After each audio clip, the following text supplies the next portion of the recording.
আরে, এ কি রবি, তুই তো একটু আগেই স্কুলে গিয়েছিলি, এখনই যে আবার চলে আসলি, ব্যাপার কি রে? তুই কি জানিস না, বাবা যদি জানতে পারে তুই স্কুল ফাঁকি দিয়ে বাসায় চলে এসেছিস, তাহলে তোকে আর যে আস্ত রাখবে না রে। আরে দাঁড়াও দিদি, আগে তো আমার কথাটা শোনো। আমি তো আজকে স্কুল ফাঁকি দিইনি।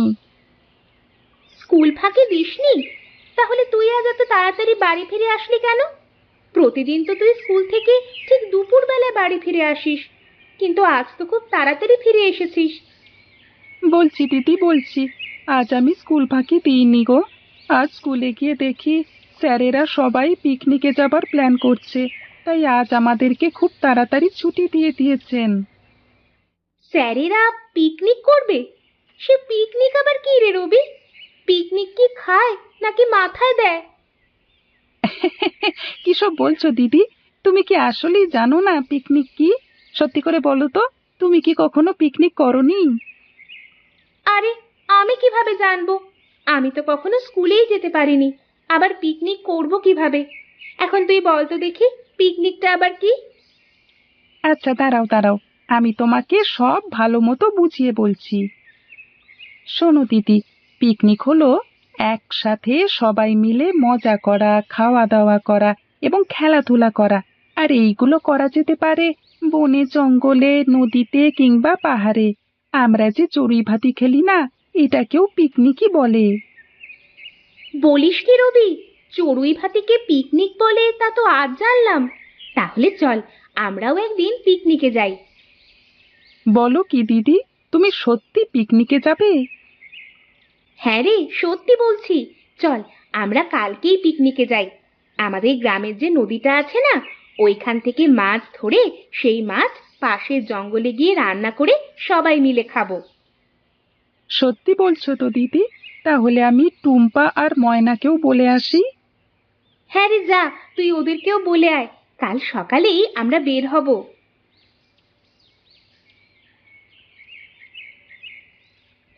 আরে টুম্পা দিদি, ময়না দিদি, তোমরা দেখছি দুজনে এখানেই আছো।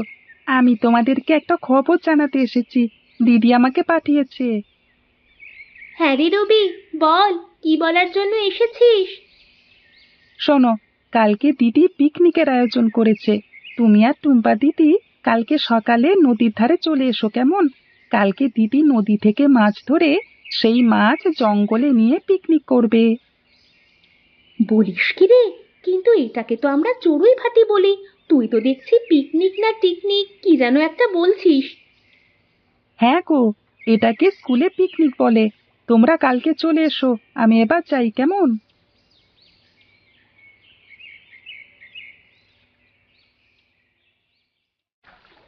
টুম্পা, ময়না, তোরা সবাই চলে এসেছিস তো? চল, তাহলে আজ আমাদের পিকনিকের আয়োজন শুরু করে দিই। হ্যাঁ, তাহলে এবার শুরু কর রূপা। দাঁড়া রূপা, আমার একটা কথা ছিল। পিকনিক করতে যা যা দরকার সব ঠিকঠাক মতো এনেছিস তো? এই রবি, যা যা লাগবে সব তোর ব্যাগের ভেতরে আছে তো? হ্যাঁ দিদি, তুমি যা যা বলেছ আমি তার সব কিছু এই ব্যাগের ভেতরে করে নিয়ে এসেছি। তোমরা এবার মাছ ধরা শুরু করো।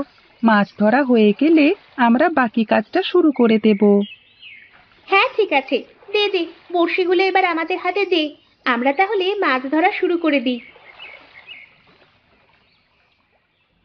আরে বাহ, কি সুন্দর ছোট ছোট বাচ্চারা নদী থেকে মাছ ধরছে দেখছি। ওদের কাছে দেখছি কতগুলো বড়শি আর একটা ব্যাগও আছে। তো যে করি হোক ওই ব্যাগটা আমাকে চুরি করতে হবে।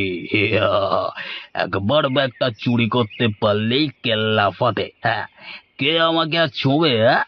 যাই, এবার ওদের আরো কাছাকাছি চলে যাই। সুযোগ পেলেই ওদের ব্যাগ আর বড়শি নিয়ে পালাবো। দিদি, মাছ ধরা তো হয়ে গেল, এবার চলো এগুলো জঙ্গলে নিয়ে পিকনিক করি। হ্যাঁ রবি, তুই ঠিক কথাই বলেছিস। এই, তোরা সবাই এবার চল, আমরা জঙ্গলে গিয়ে পিকনিক করি।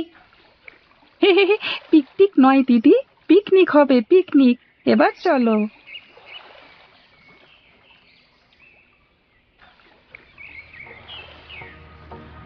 আরে ওই তো ওই তো ওদের ব্যাগ আর বড়শিগুলো দেখতে পাচ্ছি।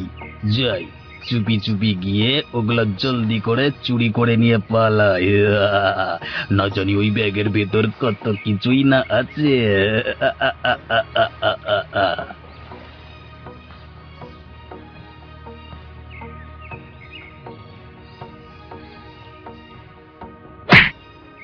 ওরে বাবারে, ওরে বাবারে গেলাম রে, ওরে বাবারে গেলাম রে বাবা, ওরে বাবা গেলাম।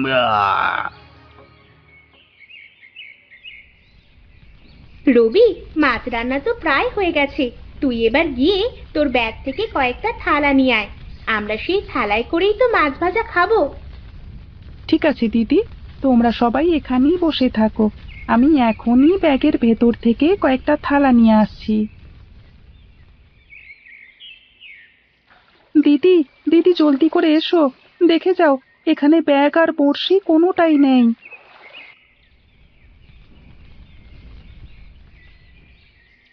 কি রে রবি, তোর কি হয়েছে? তুই এত জোরে চিৎকার করছিস কেন? দেখো দিদি, আমি এখানে বড়শি আর ব্যাগটা রেখেছিলাম, কিন্তু এখন দেখছি সেগুলো একটাও নেই এখানে। কি সব বলছিস? এগুলো এখানে রাখলে কোথায় যাবে? এখন আমরা কিভাবে পিকনিক করব রূপা? ওইদিকে মাছগুলো তো ভাজা হয়ে গেছে।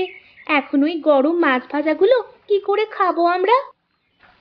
দাঁড়া, তোরা একটু অপেক্ষা কর, আমি একটু ভেবে নেই। হুম, এই তো বুদ্ধি পেয়েছি। রবি, তুই আশেপাশ থেকে কয়েকটা কচু পাতা নিয়ে আয় তো। কচু পাতা? কচু পাতা দিয়ে এখন কি করবি দিদি? কচু পাতায় করে আমরা মাছ ভাজা খাবো। তুই যা, জলদি করে কয়েকটা কচু পাতা নিয়ে আয়। ঠিক আছে দিদি, আমি এখনই যাচ্ছি। আরে আমাদের বড়শি আর ব্যাগটা কে আবার নিয়ে গেল? এখন আমাকে আবার কচু পাতা খুঁজতে হবে। দিদি বলেছে কচু পাতা করে আজকে আমরা মাছ ভাজা খাবো, কিন্তু আশেপাশে তো কোথাও কোনো কচু গাছের পাতা দেখছি না। আরে ওই তো একটা কচু গাছ দেখা যাচ্ছে।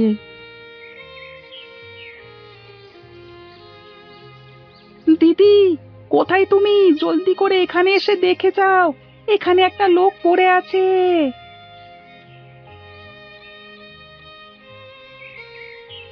আরে, এটা তো পাশের গ্রামের কালু চাচা। সে তো জ্ঞান হারিয়ে এখানে পড়ে আছে। এই, তোরা সবাই ডাক্তার মশাইকে খবর দে, তাকে এখনই হাসপাতালে নিয়ে যেতে হবে।